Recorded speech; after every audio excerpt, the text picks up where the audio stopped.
Hai,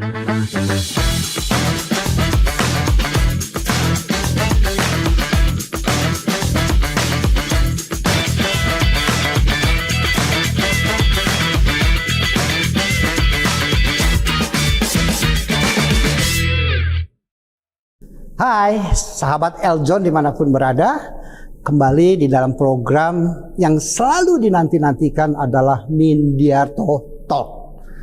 Apa sih Mindiarto Talk?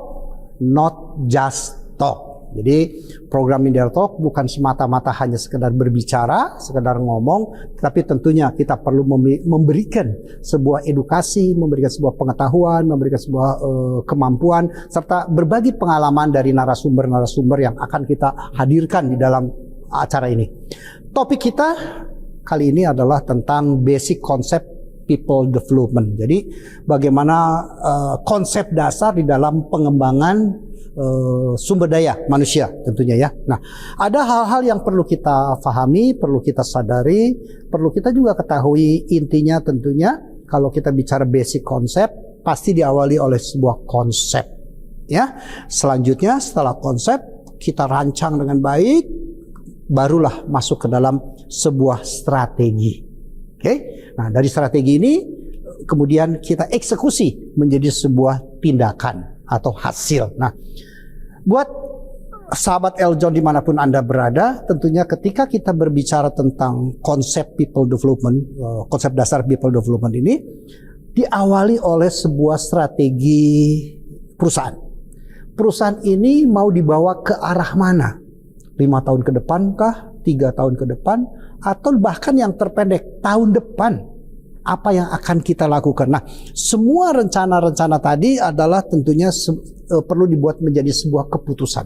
Contoh paling simpel adalah keputusan tahun 2026 kita ingin tumbuh 20%, atau kita ingin tumbuh 25%, atau kita ingin tumbuh 50%. Apalagi buat perusahaan-perusahaan yang baru, mungkin tumbuhnya bukan lagi 10, 20, 30, tapi bisa saja double, 100%, 200%. Nah, keputusan inilah oleh perusahaan perlu menjadi sebuah bahan kajian kepada para pelaku bisnis agar bisa membuat sebuah konsep. Maka ketika tuntutan tersebut dan sudah menjadi keputusan, maka kita perlu memiliki konsep. Hal yang perlu kita pahami di dalam bagaimana merumuskan konsep tadi adalah kita harus punya kunci-kunci faktor utama. Ya, ada 3 kunci faktor utama atau saya sebut dengan 3C. Pertama adalah harus kita potret kompetensi di dalam organisasi kita seperti apa. Apakah antara tuntutan, harapan dengan fakta di dalam organisasi banyak nggak gapnya? Ya, maka kompetensi. Begitu ada gap, apa yang harus kita lakukan kemudian? Jadi kompetensi menjadi sebuah standar. Konsep kedua, kita juga harus melihat adalah yang kedua yang disebut dengan critical thinking-nya, ya, atau critical issue-nya. Apa saja critical issue ini yang ingin kita angkat atau yang ingin kita ubah atau yang ingin kita menjadi fokus di dalam bekerja, ya. Dan yang ketiga adalah komitmen. Jadi kita punya kompetensi bagus, kita punya critical insight atau critical thinking-nya hebat, tetapi komitmennya rendah, juga akan menjadi sebuah masalah. Nah, dalam hal tersebut, maka konsep 3C ini perlu menjadi sebuah perhatian manajemen bagaimana agar semua itu bukan hanya sekadar di dalam kertas, tetapi menjadi sebuah tindakan nyata. Nah, hal yang perlu difahami di dalam basic konsep people development adalah fakta di dalam organisasi kita seperti apa. Ya, fakta ini kita pahami. Apakah orang-orang kita punya kualitas-kualitas yang memang sebagai orang hunter, maju tak gentar membela yang bayar, atau orang kita hanya diisi oleh orang-orang moderate saja, bekerja karena dasar apa? Karena dasar ya job desk, karena dasar jam 8 sampai jam setengah 5 kita harus kerja, tetapi tidak memiliki mereka sebagai orang-orang yang kualitas unggul, ya.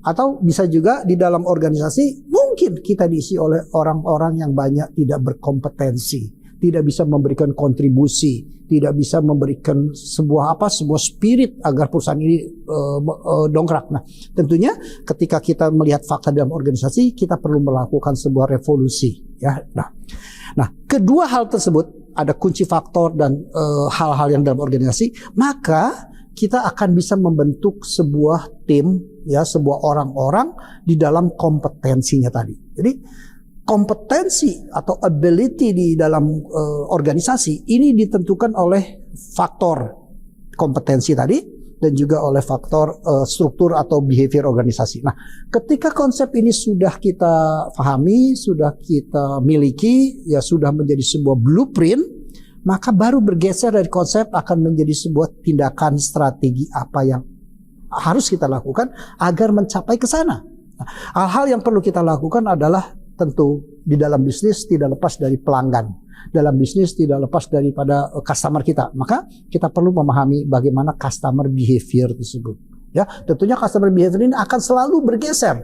Ya, bergeser karena apa? Bergeser sesuai dengan zamannya, bergeser sesuai dengan produknya, bergeser juga berkaitan dengan apa? Tingkat kesulitan persaingan. Ya, jadi makin tinggi tingkat persaingan, maka biasanya mereka juga pelanggan kita akan semakin cerdas, semakin pintar. Apalagi di dalam generasi sekarang bahwa pelanggan akan mudah sekali untuk mengakses, pelanggan akan mudah sekali untuk menilai produk yang ingin dibeli. Dalam hitungan detik dia bisa saja berpindah kepada produk pesaing. Nah, ini kita harus paham sekali tentang customer behavior. Hal yang lain adalah kita juga perlu menempatkan the right people in the right place. Nggak bisa lagi, oh dia tuh karena saudara saya, oh saya kenal dengan ayahnya, oh saya kenal dengan omnya. Tidak cukup, maka perlu juga kompetensi, yaitu the right people in the right place. Nah, dua komponen strategi tadi kita paham tentang perilaku pelanggan, kita bisa menempatkan orang-orang yang baik, maka program people development itu adalah menjadi sebuah strategi yang bisa kita eksekusi secara nyata, eksekusi dengan mudah. Nah, selanjutnya, konsep sudah kita miliki, strategi sudah kita lakukan, maka langkah berikutnya adalah kita perlu melakukan sebuah action, ya, tindakan. Nah, tindakannya ini tentunya berkaitan dengan result, dengan hasil, ya, bukan hanya sekedar tindakan tanpa hasil. Nah, tindakan perlu dengan hasil. Apa yang perlu dilakukan agar hasil itu bisa menciptakan performa yang optimal atau performa yang tertinggi atau performa yang terbaik? Ada hal yang perlu kita lakukan, ya, di dalam tindakan-tindakan tadi. Jadi tidak hanya cukup hanya sekedar, oh ini job desk-nya Anda seperti ini. Oh ya, kemudian oh ini tugas Anda seperti ini, oh toolnya seperti ini. Tidak cukup. High performance itu tidak cukup hanya menaruh angka sebagai sasaran, ya, tetapi butuh juga dukungan lain, yaitu yang pertama adalah yang disebut dengan ada yang disebut supervision tool, alat untuk mensupervisinya, alat untuk mengontrolnya, alat untuk mengarahkan kalau mereka keliru, alat untuk mengukur tingkat keberhasilan mereka. Itu yang disebut dengan supervision tools-nya, ya. Bisa macam-macam, bisa sistem laporan, bisa sistem kontrol, bisa sistem KPI, bisa sistem reward punishment. Ini semua adalah bagian daripada supervision tool. Dan yang kedua yang perlu dilakukan agar mencapai kinerja yang optimal di dalam organisasi untuk mengembangkan orang adalah perlu sebuah motivation and moral boost. Bagaimana menciptakan nuansa kerja yang memiliki moral yang baik, kemudian memiliki sebuah motivasi yang baik. Karena motivasi tidak cukup hanya ikut kelas motivation. Ikut seminar, kemudian dikasih musik yang menggelegar, dikasih suara yang teriak-teriak, dikasih apalagi berbicara dengan intensitas tinggi, jingkrak-jingkrak dengan gerak gitu, ya. Itu hanya motivation yang disebut practice. Motivation sebetulnya ada dua, yang disebut practice dan yang kedua adalah systemic. Nah, motivation systemic seperti apa? Bagaimana karir path-nya, jenjang karirnya. Bagaimana sistem interaksi antara pimpinan dan atasan di dalam coachingnya, ya, di dalam leadershipnya, itu juga bagian motivation. Kemudian juga bagaimana selain sistem motivation, sistem berkaitan dengan bagaimana mendukung agar terjadi fair play ketika sistem career path itu berjalan. Jangan dasarnya apa? Oh, dia orang lama, maka yang naik pangkat yang senior dulu. Padahal di dalam career path tidak yang lama itu harus naik pangkat, tetapi siapa yang paling siap dan paling kompetensi itu adalah yang layak untuk menjadi seorang pimpinan. Nah, career path ini adalah sebuah hal yang perlu kita desain. Tidak bisa saja bahwa saya butuh pimpinan dengan by accident karena ada orang berhenti, kemudian kita cari penggantinya. Tetapi harus by design. Siapa yang akan menduduki jabatan di atas, siapa yang akan menduduki jabatan koordinator, siapa saja yang siap jadi supervisor, siapa saja yang siap jadi manager, siapa yang siap jadi senior manager, bahkan siapa yang sudah siap menjadi seorang direksi atau direktur. Ini semua adalah bagian daripada program kerja untuk people development. Nah, dan semua itu tentunya perlu dianggarkan, ya, perlu anggaran yang memadai, anggaran yang cukup, punya waktu yang cukup, sehingga mereka bekerja bukan hanya bekerja melakukan aktivitas rutin, tetapi mereka bekerja juga melakukan aktivitas pembelajaran atau edukasi, sehingga ada sekitar idealnya ada 8% dari hari kerja mereka adalah untuk belajar.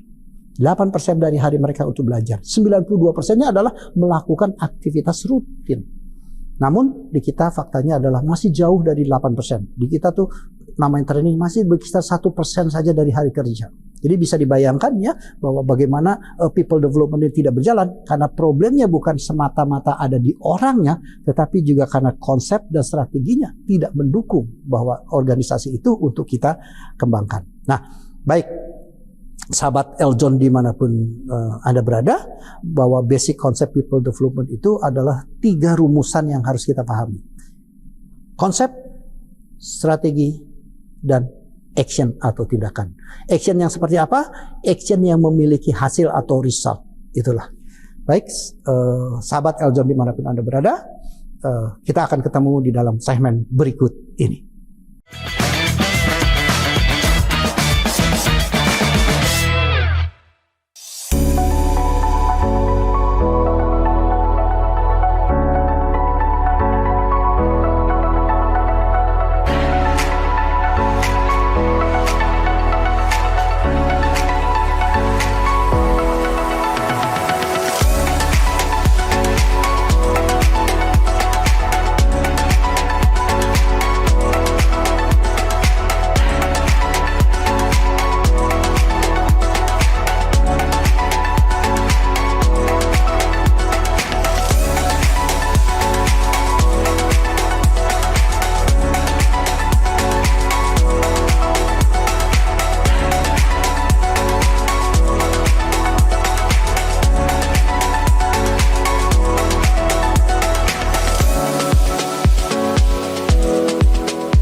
Lucu deh kalian. Kok bau sih kamu? Kalian kena jamur ya? Pasti sekitaran sini nih. Buat kamu yang punya hewan peliharaan apapun, tenang aja. Udah ada Ivisan yang mampu membunuh 99,9% virus, bakteri, bahkan jamur yang ada di rumah kamu. So, pakai Ivisan ya. Majalah Travel Club, majalah pariwisata pertama dan satu-satunya, terbit secara konsisten di Indonesia sejak tahun 1988. Majalah Travel Club selalu mempersembahkan informasi pariwisata, budaya, kuliner, agrowisata, komunitas, Eljon, selebriti, dan kesehatan. Travel Club Magazine Traveler Choice.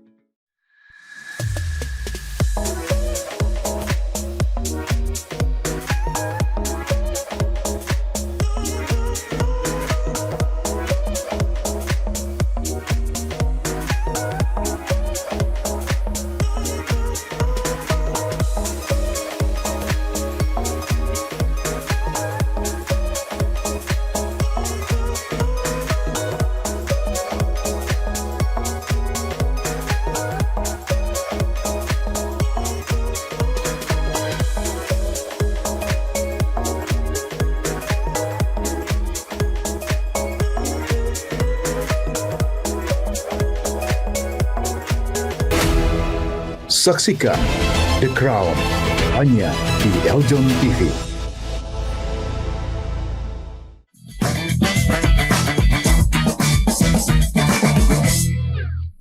Hai sahabat Eljon dimanapun Anda berada, kembali bersama saya Mindiarto Djugo Raharjo di dalam program Mindiarto Talk, Not Just Talk.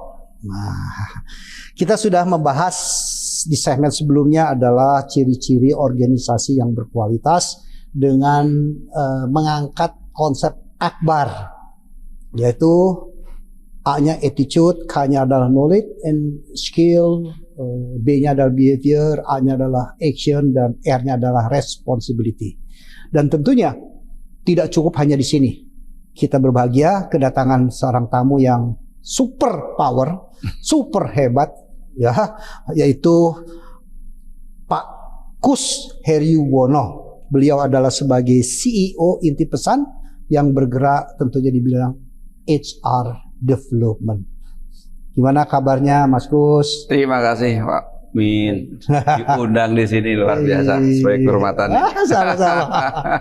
Kelihatannya nih Mas Kus nih makin makin kinclong muda aja. Makin kinclong. Makin kinclong. Gara-gara pakai topi tampilannya beda. Justru ini topi ini menjadi apa? Ikon. Kita ikon baru. Supaya nggak kelihatan tua banget gitu lah. Supaya nggak kelihatan tua Senior ya. lah, senior bukan Senior tua. ya. Kenapa ya orang kok? Pak Min sehat ya? Pak Min sehat. Alhamdulillah, sehat. Alhamdulillah. Memang mesti dibikin sehat. Harus supaya sehat. bisa makan enak. Jangan sampai makan ini nggak boleh, makan itu nggak boleh. Karena apa? Karena badan nggak sehat. Dibikin sehat biar bisa makan enak. Iya, Oke, iya. Mas Kus, senang sekali ya kita bisa ngobrol-ngobrol dan kita semoga bisa bersharing terhadap Eljon dimanapun Anda berada ya, sahabat Eljon. Dalam konteks, dalam topik adalah bagaimana organisasi yang berkualitas tentunya ya. Nah, kalau boleh tahu Mas Kus, apa saja sih kegiatan sehari-hari? Kelihatan kan dari segi senioritas mestinya udah usia pensiun. Oh iya. Nah, tapi kan orang pensiun katanya mudah pikun. Iya, betul. Kalau gitu apa aktivitas Mas Kus? Oh, iya, terima kasih Mas Min. Jadi justru gini, saya itu merasa menikmati menjadi warga senior sekarang ini ya. Menikmati menjadi warga senior. Karena ternyata di usia yang senior ini banyak sekali pengalaman yang bisa kita sharing pada generasi muda. Ya, apalagi yang muda kan belum pernah tua. Yang tua pasti pernah. Kalau kita pernah muda, jadi banyak ya bisa kita eksplor. Padahal saya belum berasa tua loh nih.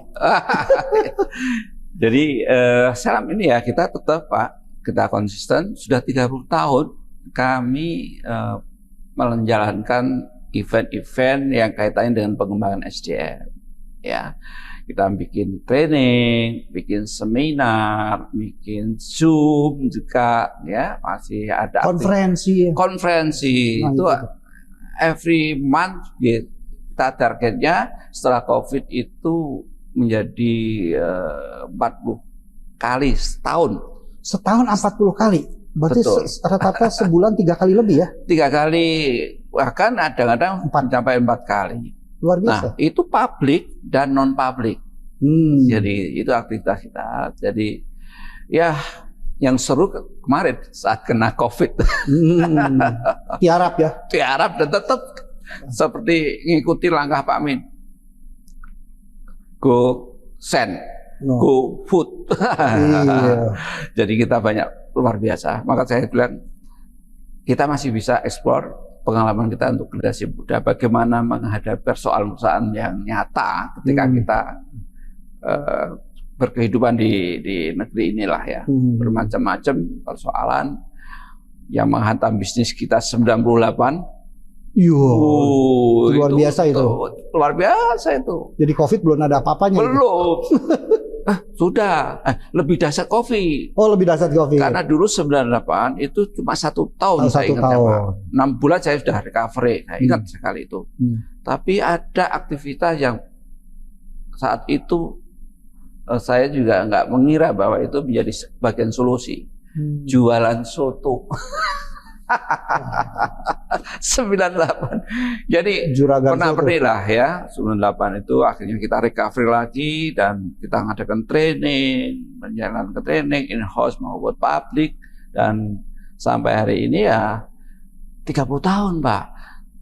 Saya juga bingung kok sampai 30 tahun. Gak berasa ya? Gak berasa. Dari hitam sampai putih, dari aliran hitam sampai aliran putih. Sudah putih semua nih karena pakai itu malu kita tutupin. Iya, dulu aliran hitam, sekarang aliran putih ya. Kayaknya nggak terasa kalau sampai 30 tahun masih berkarya gitu ya. Di inti pesan ini ya memang fokusnya di pengembangan SDM, Pak.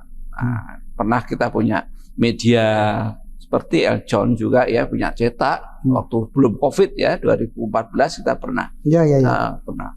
Jadi memang saya akhirnya menjadi saya menjadi pengembang. Nah, kalau pengembang itu ya bukan pengembang properti, pengembang manusia. Manusia ya. Manusia itu dikembangin sebagai apa? Supaya bisa bikin properti. Betul. Itu, Pak. Oke, menarik Mas Gus ya. Kemudian Mas Gus, dengan pengalaman 30 tahun di bidang pengembangan sumber daya manusia ya.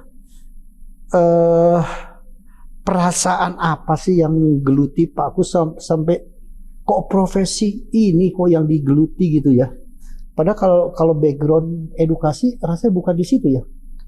Saya di ekonomi juga. Ya ekonomi, tapi bukan di sumber daya manusia. Bukan, gitu. Tapi saya ekonomi perusahaan waktu itu masih namanya kan. Okay. Nah, tapi saya dalam perjalanan karena menyenangi dunia pengembangan, akhirnya saya ngambil S2 psikologi. Di UI. Nyambung pengembangan ya. Disitulah luar biasa, artinya terbuka bahwa manusia itu ya begitulah, gitu ya. Banyak. Tapi pengembangannya adalah kepintarannya, ability-nya bertambah ya, bukan tubuhnya yang berkembang, bukan? Oh, enggak. Karena jualan soto kan tubuhnya yang berkembang. Tapi yang saya syukuri itu adalah waktu itu ada suatu momen yang saya harus ikut pelatihan itu hanya gara-gara diminta narasumber. Gara-gara diminta narasumber, kemudian ilmunya nggak cukup, akhirnya belajar itu. Ya, Mas Kus, Anda ini bisnisnya kan pengembangan SDM, ambil S2. Berkaitan dengan SDM. Psikologi. Di UI, Pak. Saya pikir menarik. Nah, ikutlah ke sana, belajar, ambil 2 tahun, bertambah ilmunya, bertambah network. Nah, network itu yang paling pokok. Oke. Gitu. Baik, kalau gitu suka dukanya apa kalau gitu? Ini selama 30 tahun kemudian dengan pengalaman ini? Kalau dukanya sih tidak terlalu banyak ya. Nggak sukanya yang banyak. Ketemu orang. Dukanya giliran gak ada omset lah ya. Itu puyeng ya. Dukanya itu ya betul. Tapi saya merasakan bahwa itu sebuah journey ya. Sebuah perjalanan yang orang itu selalu dihadapkan pada duka dan tidak duka. Iya. Bagaimana kita merespon soal itu aja kan, Pak.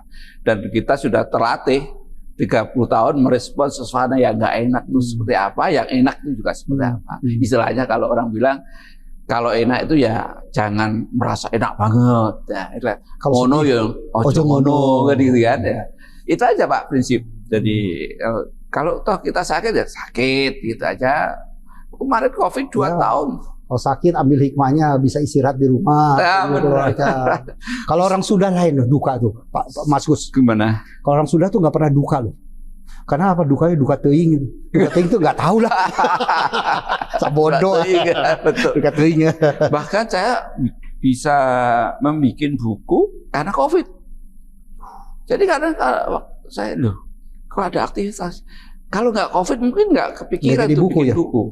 Ya. Nah, artinya saya pikir ada sebuah berkah ya ketika ada sesuatu. Kalau kita ingin menggunakan ya waktu seperti itu, karena waktu itu berhari-hari di rumah akhirnya bisa. Ya. Dan itu nggak bisa saya lakukan saat seperti sekarang. Dan banyak orang sengaja bikin buku 3 tahun, 4 tahun nggak selesai katanya. Benar.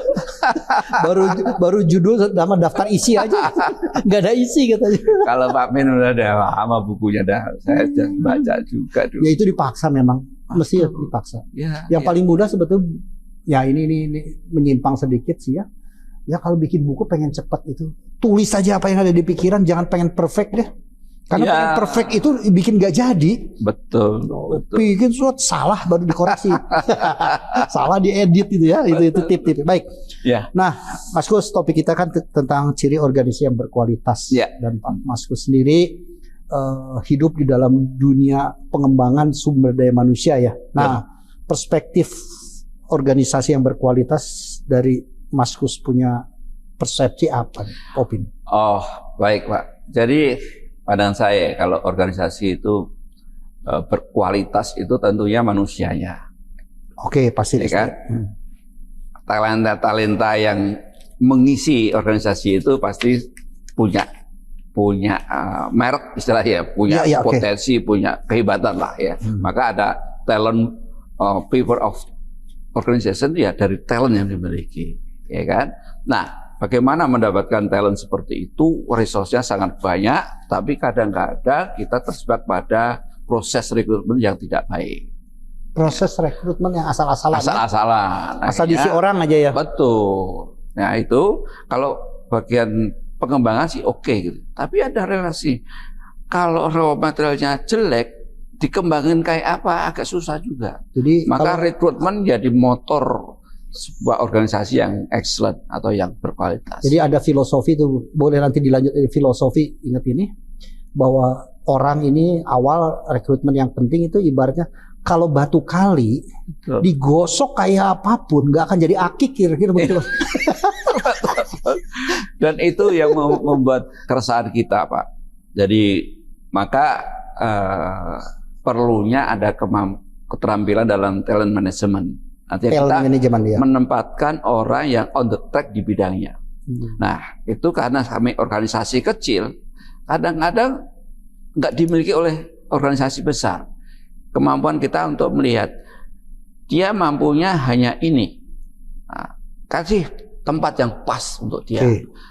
Maka kadang-kadang ada teman-teman yang minta ke saya, Pak Kus, minta dong karyanya banyak sekali, aku kasih satu. Waduh. Ini serius Pak. 2 orang itu malah. Saya bilang, yang terbaik ambil Pak. Lalu dia lihat, wah aku mau ini, gitu. Mau itu, padahal saya nggak melakukan rekrutmen dengan baik, tapi saya poles dengan baik. Akhirnya dia menjadi apa? Resepsionis yang kadarnya itu, karatnya itu bagus. Nah, Pak Mas Kus, kalau bicara orang tersebut perlu ditempatkan secara tepat ya. Betul.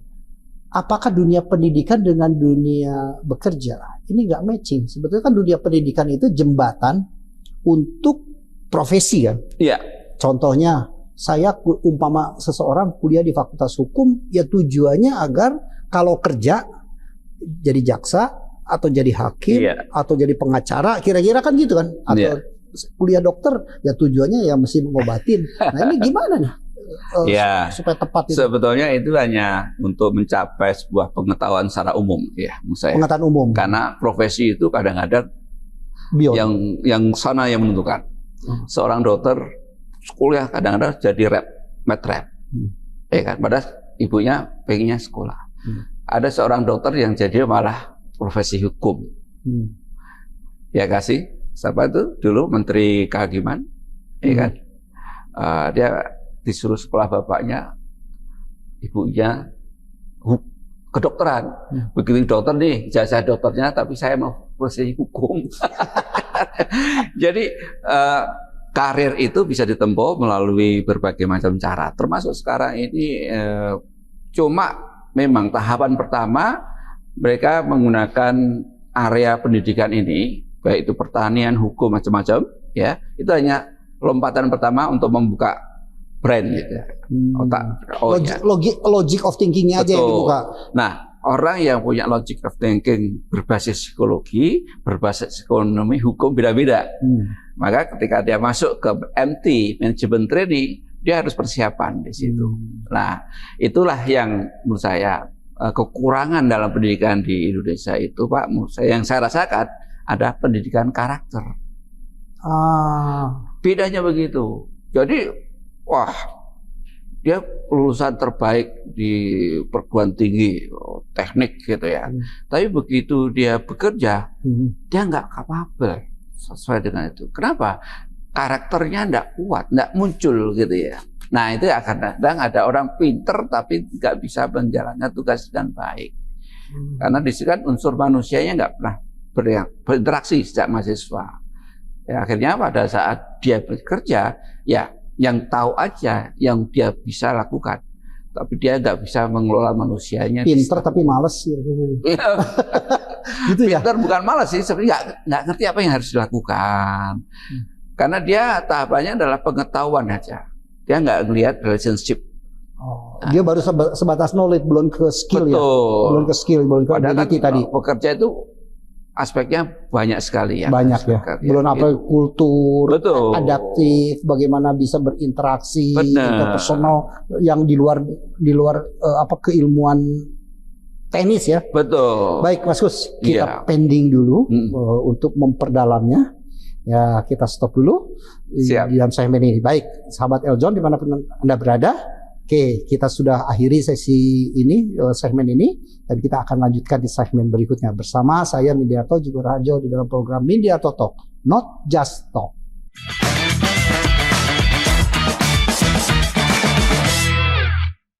Majalah Travel Club, majalah pariwisata pertama dan satu-satunya. Terbit secara konsisten di Indonesia sejak tahun 1988. Majalah Travel Club selalu mempersembahkan informasi pariwisata, budaya, kuliner, agrowisata, komunitas, Eljon, selebriti, dan kesehatan. Travel Club Magazine Traveler Choice.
Lucu deh kalian.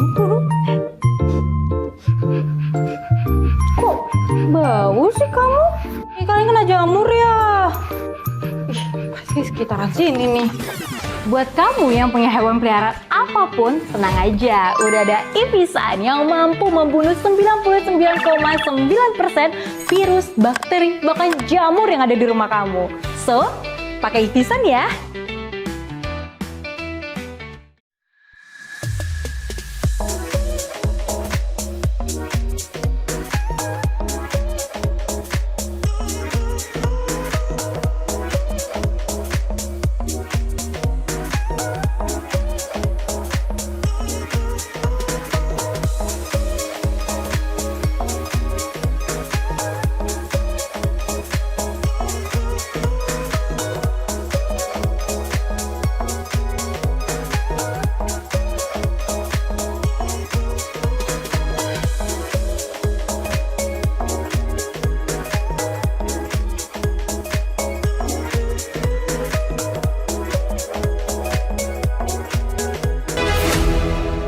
Saksikan The Crown hanya di Eljon TV.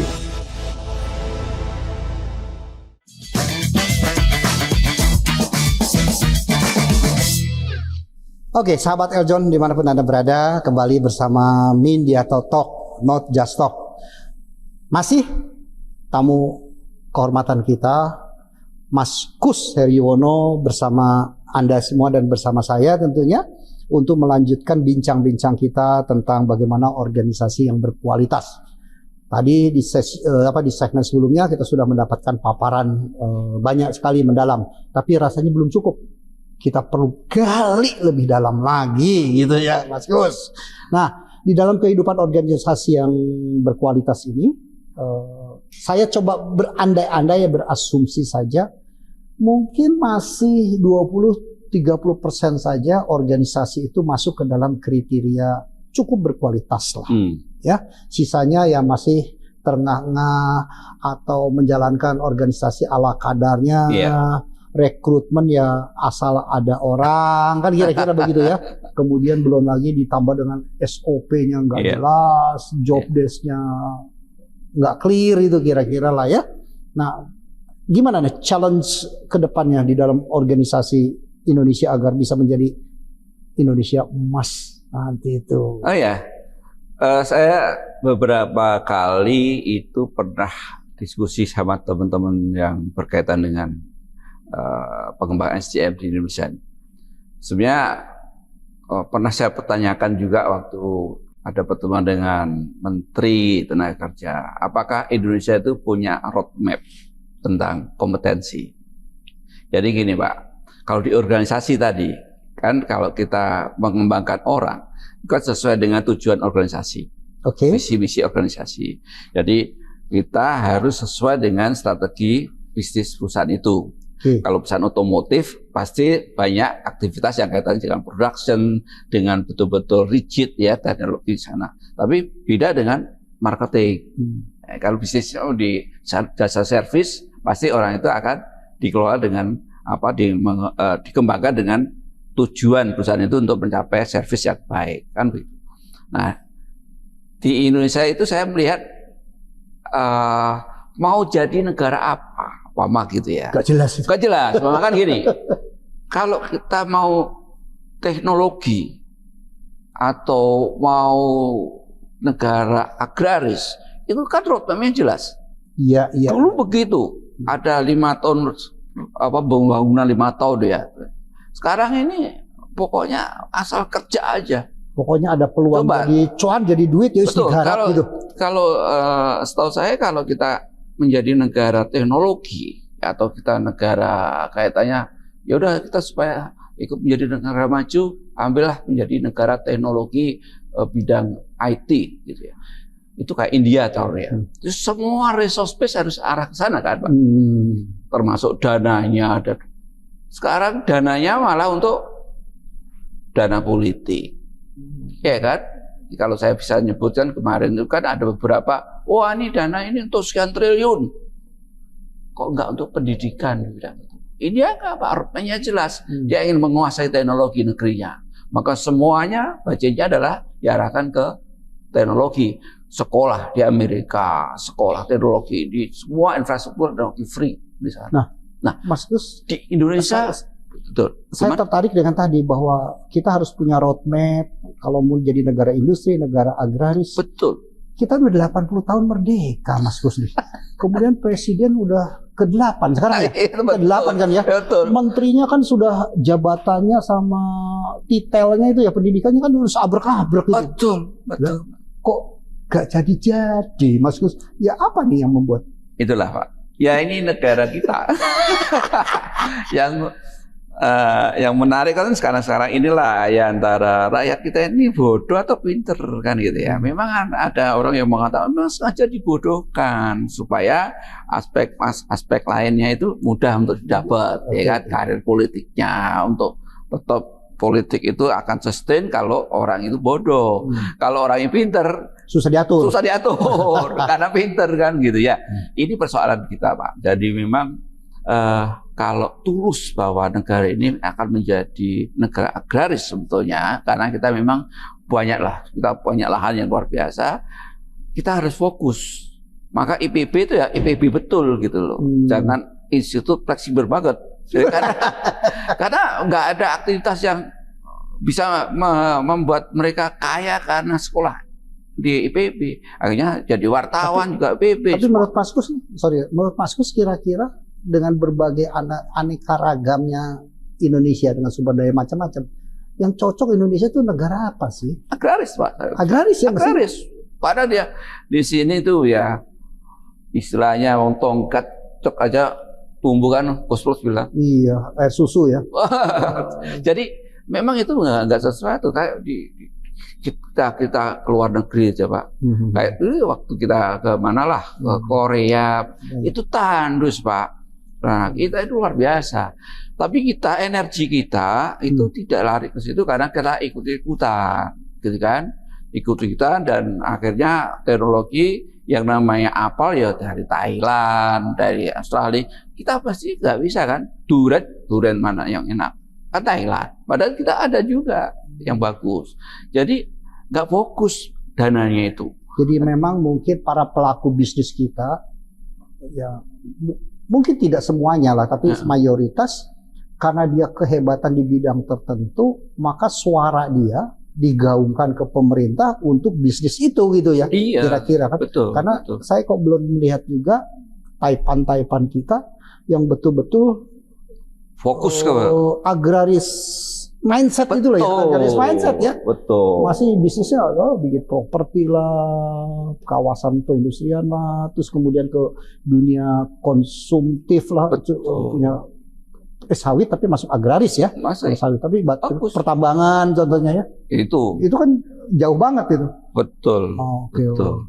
Jadi pertambangan boleh, tapi pertambangan itu kan Harus dikendalikan lah kira-kira ya. di manage sesuai dengan kaidah Kebutuhan. Perpajakan yang benar. Karena duitnya gede. Nah, mestinya di pertambangan itu pajaknya 80%. Yang 20% dipakai untuk ini. Jadi 80% masuk negara. Masuk ke rakyat lagi. Itu pertanian baru topa. Kita nggak ada rasa membanggakan menjadi petani muda yang bangga pakai pedasi, pakai ini karena tani. Nggak ada. Karena prototip itu nggak dibangun. Padahal ya petani kalau ndoronya petani kan ya nggak pegang pacul kan ya. Iyalah. Yang pegang pacul kan yang di bawah itu ya. Betul.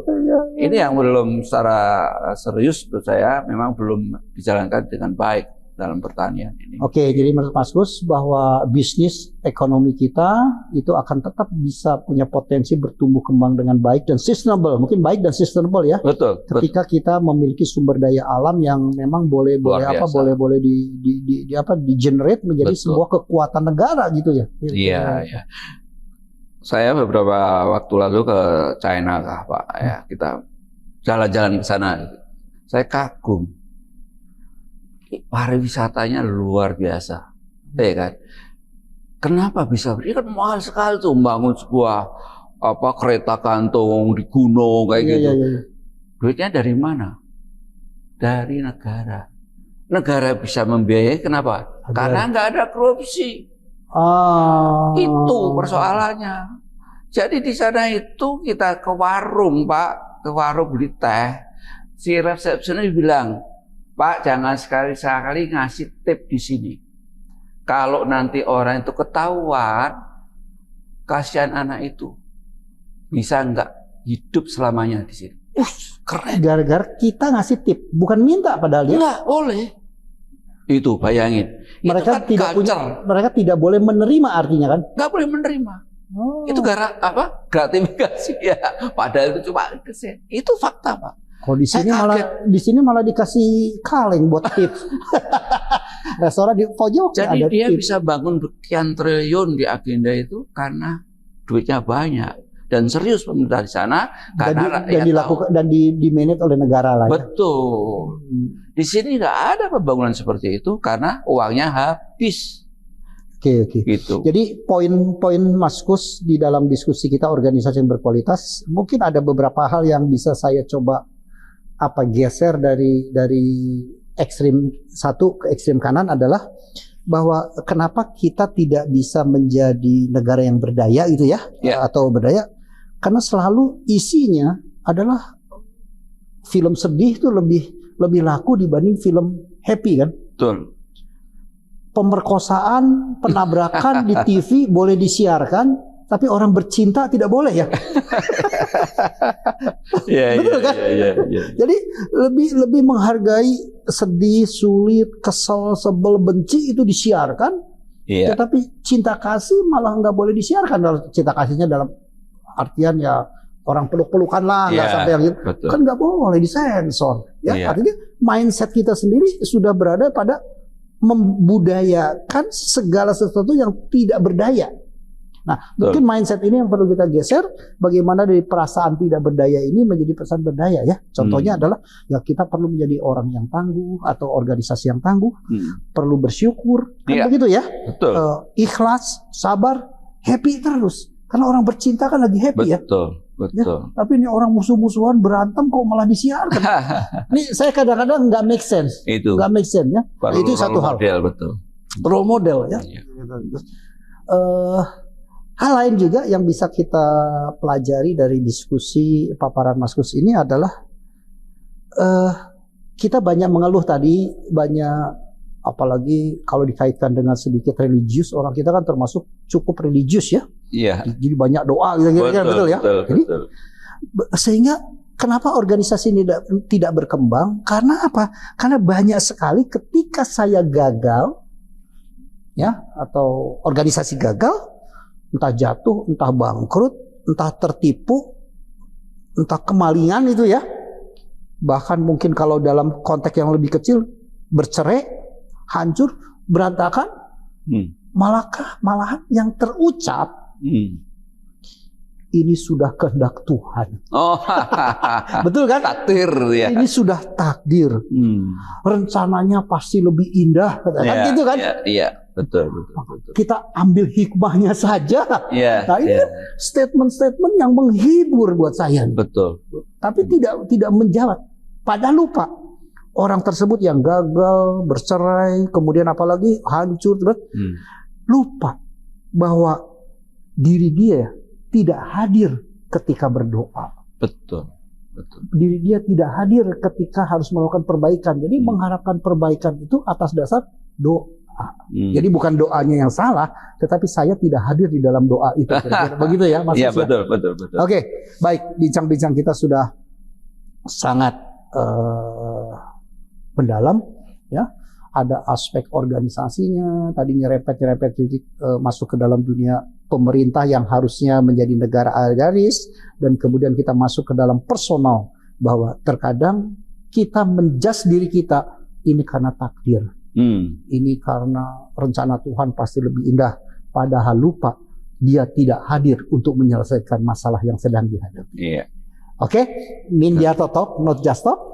Kepada seluruh sahabat Eljon dimanapun berada, semoga topik bincang-bincang kita adalah akan memberikan insight-insight baru, dan kita tunggu di dalam topik-topik berikutnya.